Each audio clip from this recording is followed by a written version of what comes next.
একটা সময় ছিল টেস্ট ক্রিকেটকে অনেক দর্শক সমর্থকরা আনন্দ উল্লাসের সহিত উদযাপন করত, কিন্তু সময় বেশি লাগায় বর্তমানে ওয়ানডে কিংবা টেস্ট ক্রিকেট থেকে মুখ ফিরিয়ে নিয়েছে দর্শক সমর্থকরা। ক্রিকেটের দর্শকদের আগ্রহ বাড়াতে তাই বিকল্প ক্রিকেটীয় ন্যাশনগুলো আয়োজন করেছে টি20, টি10 এবং দ্য 100-এর মতো আসরগুলো, যার এই ধারাবাহিকতা আইপিএল, বিপিএল, পিএসএল কিংবা বিবিএলের মতো আসরগুলো জনপ্রিয়তা লাভ করেছে।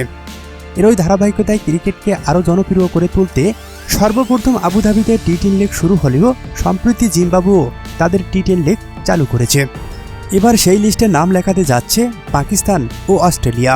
যৌথ উদ্যোগে অস্ট্রেলিয়ার মাটিতে টি10 আয়োজন করার আলোচনা চলছে ইতিমধ্যেই।